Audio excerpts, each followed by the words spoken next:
Good morning प्यारे बच्चों। कल तक हमने हमारी कबीर की साखियों में 3 साखियों का अर्थ समझ लिया था बेटा। उन तीनों साखियों में हमने कबीर के विभिन्न संदेशों को देखा था, जिसमें ईश्वर का सच्चा भक्त बनने की प्रेरणा और बिना अपने ध्यान को इधर उधर भटकाए ईश्वर का ध्यान करने की प्रेरणा और आत्मा और परमात्मा के मिलन से उत्पन्न आनंद की अनुभूति, इन तीनों के बारे में हमने कल विभिन्न साखियों में पढ़ा था। आज हम इससे आगे चलते हैं बेटा और हमारी चौथी साखी का अर्थ हम देखते हैं। हमारी साखी है, पखा पखी के कार में सब जग रहा बुलान, निरपक होई के हरि बजे सोई संत सुजान। इसके कुछ कठिन शब्दों का अर्थ देखो बेटा। पखापखी मतलब पक्ष और विपक्ष, बुलान भूल जाना, निरपक निरपेक्ष, सोई वही, सुजान मतलब ज्ञानी। इसमें कबीर ने मनुष्य को निष्पक्ष भाव से भक्ति करने की प्रेरणा दी। कबीरदास जी कहते हैं कि इस संसार के सारे लोग पक्ष और विपक्ष के कारण बुलावे की ओर जा रहे हैं या अंधेरे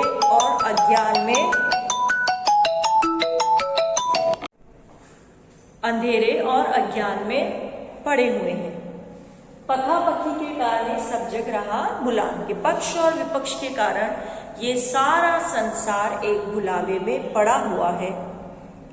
क्योंकि बेटा जो किसी पक्ष के साथ जुड़ जाता है वह उसमें अपने ही पक्ष में अच्छाइयां नजर आने लगती है और दूसरे पक्ष की अच्छी बातें भी उन्हें नजर नहीं आती, उन्हें दूसरे पक्ष में सिर्फ बुराइयां ही नजर आने लगती है। व्यक्ति अपने पक्ष के प्रति अपार श्रद्धा रखता है, अंधश्रद्धा रखता है तथा विरोधी पक्ष के प्रति अंध विरोध के कारण व्यक्ति दूसरे मत की अच्छी बातों को सुनने के लिए, स्वीकार करने के लिए तैयार नहीं होता है। ऐसा व्यक्ति अपनी रूढ़िवादी मान्यताओं से जीवन भर चिपका रहता है और अपना और इस जग का नुकसान करता रहता है। जबकि निरपक होई के हरि भजन की जो निष्पक्ष भाव से ईश्वर का भजन करता है, सोई संत सुजान, वही सच्चा ज्ञानी व्यक्ति है। कि इस और दूसरे धर्मों में हमेशा बुराई देखने के कारण वह वास्तविकता को नहीं जान पाता और जो व्यक्ति पक्ष और विपक्ष से दूर होकर निष्पक्ष भाव से ईश्वर की भक्ति करता है, वही ईश्वर का परम भक्त है और सच्चा ज्ञानी। एक बार वापस अर्थ देखो बेटा कि पक्ष और विपक्ष के कारण ये दुनिया एक बुलावे की ओर बढ़ रही है। जो निष्पक्ष होकर ईश्वर की भक्ति करता है वही परम ज्ञानी भक्त होता है। ठीक है बेटा। अब इसका शिल्प सौंदर्य देखिए बेटा कि पखापखी जन भाषा का प्रयोग किया गया है तथा पक्ष विपक्ष के लिए व्यंगात्मक भाषा है, पखापखी के कारण है। ठीक है ना। और सोई संत सुजान, सोई संत सुजान सवर्ण की आवृत्ति होने के कारण यहाँ पर कौन सा अलंकार होगा बेटा? अनुप्रास अलंकार होगा। इसमें कबीर जी ने अक्खड़पन और साहस अपना बताया है कि खुलकर वो इस जगत के विरोध में बोले। उन्होंने लोगों को खरी खोटी सुनाई है और ये कहा है कि वो अपने धर्म के प्रति अंधे होकर दूसरों के धर्म की विशेषताओं को भी नकार देते। ठीक है बेटा। अब हम हमारी अगली साखी देखेंगे। हमारी 5वीं साखी देखो बेटा। हिंदू हुआ नाम कही, मुसलमान खुदाई, कहे कबीर सो जीवता, जो दो के निकट न जाए। इसके कठिन शब्द देखो बेटा। हुआ मर गया, खुदाई खुदा, सो वही, जीवता जीवित है, दुहु दोनों। इस साखी में बेटा कबीर कबीरदास जी ने हमें धार्मिक मतों और प्रपंचों से दूर रहने की सलाह दी। इसमें कबीरदास जी हमें कहते हैं कि हिंदू राम का नाम लेते लेते मर जाते हैं और मुसलमान अपने पूरे जीवन खुदा खुदा कहते मर जाते हैं, और इसी राम और खुदा के नाम में वो अपने इस जीवन को नष्ट कर लेते हैं। और कहे कबीर सो जीवता, कबीरदास जी कहते हैं कि सही अर्थों में वही व्यक्ति जीवित व्यक्ति कहलाने के लिए योग्य है जो दूर के निकट न जाए, जो राम और खुदा दोनों के निकट नहीं जाता है, जो इन दोनों से दूर रहकर निष्पक्ष भाव से भगवान की भक्ति करता है और मनुष्यता के धर्म को निभाते हुए अपने मनुष्य धर्म को सार्थक करता है। कि कहने का अभिप्राय यह है कि ईश्वर सर्वव्यापक है, लोग ब्रह्मवश अलग अलग धर्मों को मानते हैं, राम और खुदा एक ही है, उनके नाम पर किसी भी प्रकार का भेदभाव और विवाद उत्पन्न करना उचित नहीं। एक अच्छा जीवन वही व्यक्ति जी सकता है जो किसी संप्रदाय विशेष के बहकावे में न पड़कर अपने कर्तव्य पथ पर निरंतर आगे बढ़ता जाए। इन सब झंझटों से दूर रहने वाला व्यक्ति ही उचित ढंग से अपने जीवन का यापन कर सकता है और सही अर्थों में वही व्यक्ति जीवित व्यक्ति कहलाने के योग्य है। इसका शिल्प सौंदर्य देखिए बेटा, भाषा, आवेग और जोश, मतलब पढ़ते हैं तो जोश आने वाली एक फीलिंग आती है। मुआ और जीवता जैसे अक्षर शब्दों का प्रयोग किया गया है। सद्दू खड़ी भाषा है ना, साधु के उसमें अक्षर भाषा का थोड़ी सी चुपती हुई भाषा, तो जब मुआ मतलब वर्ड आता है तो लगता है कैसी भाषा, लेकिन उन्होंने एकदम सही शब्दों में, अर्थों में अपने शब्दों को रखा है।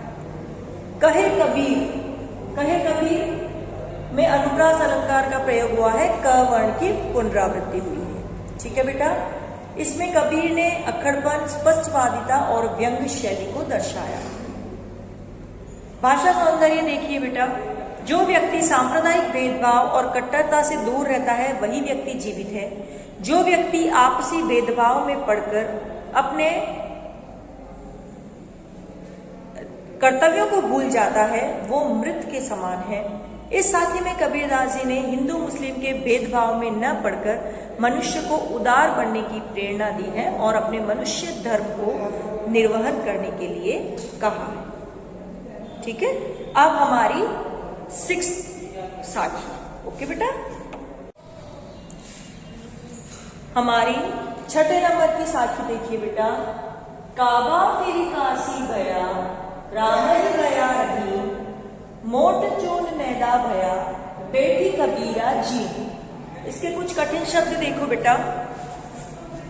काबा मुसलमानों का एक पवित्र स्थान, तीर्थ स्थल है बेटा। काशी हिंदुओं का एक पवित्र तीर्थ स्थल काशी। भया हो गया, मोट मोटा, चून आटा, मैदा आटे का महीन रूप है ना बेटा, बारीक आटा। जीम मतलब खाया, भोजन। इस साखी में कबीर ने हमें विभिन्न धर्मों के आपसी मतभेद को भुलाने का संदेश दिया है। वे ये कहते हैं कि हमें सभी धर्मों को समभाव से देखना चाहिए और प्रत्येक धर्म की विशेषताओं को अपनाने के लिए सदैव तत्पर रहना चाहिए। प्रस्तुत साखी का मूल भाव यह है कि हिंदू और मुस्लिम दोनों की सत्ता एक ही है। इसको अलग अलग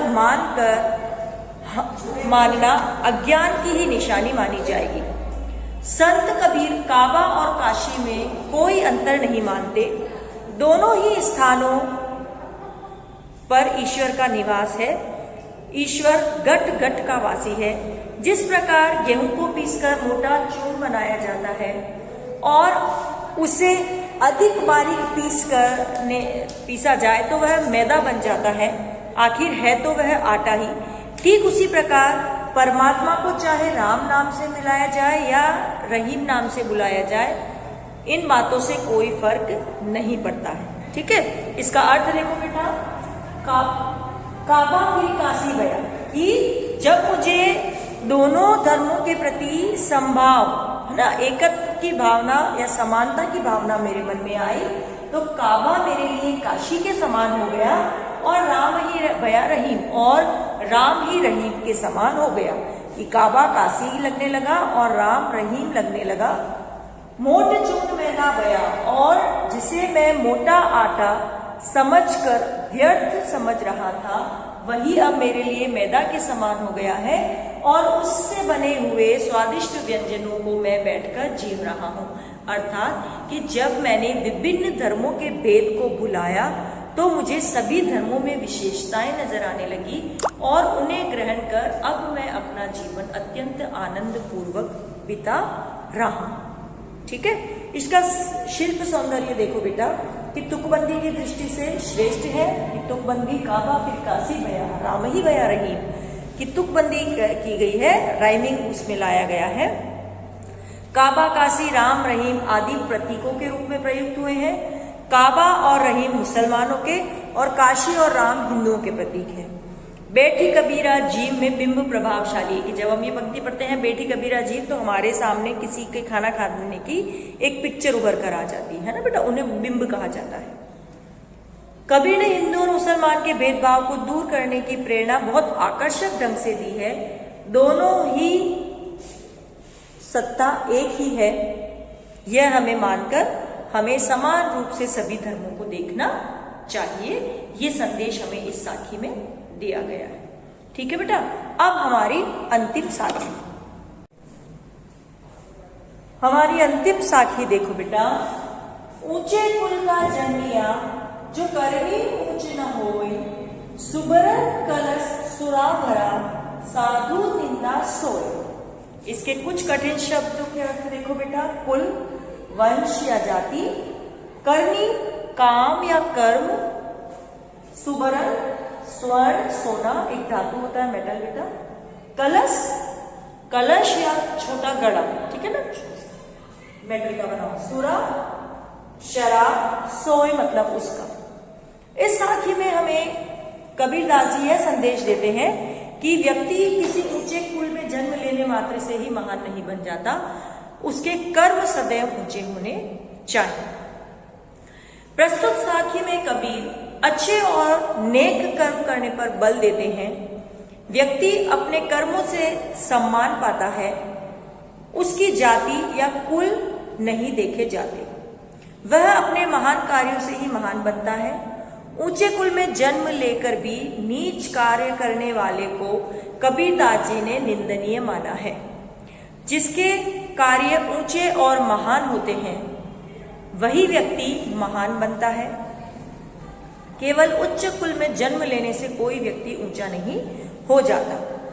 यहाँ कबीरदास जी हमें उदाहरण देकर स्पष्ट कर रहे हैं कि यदि सोने के कलश में शराब भर दी जाए तो भी साधु जन उसकी बुराई ही करेंगे, उनके लिए सोना महत्व नहीं रखता है ना, उनके लिए वह पात्र किस कार्य में आ रहा है वह महत्व रख देता है। या शराब का महत्व सोने के कलश में भर देने से शराब का महत्व भी नहीं बढ़ जाता, उसके कार्य बुरे हैं, वह निंदा का ही पात्र है।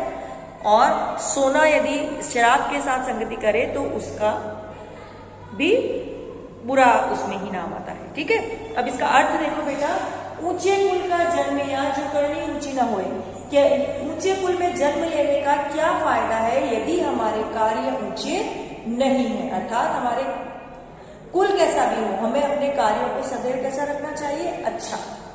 सुबरन कलश सुरा बड़ा साधु निंदा सो, कि यदि सोने के कलश में शराब भर दी जाए तो वह भी सज्जन व्यक्तियों की निंदा का ही पात्र बनता है, अर्थात व्यक्ति सदैव उसके कार्यों से महान बनता है, उसके ऊंचे कुल में जन्म लेने से व्यक्ति महान नहीं बन जाता। इसका शिल्प सौंदर्य देखिए बेटा। दृष्टांत अलंकार का सुंदर प्रयोग है। दृष्टांत मतलब उदाहरण, कि कबीरदास जी ने जो हमें ऊपर वाली पंक्ति में बात समझानी चाहिए उसका नीचे हमें बहुत अच्छा उदाहरण दिया है सोने के कलश पर।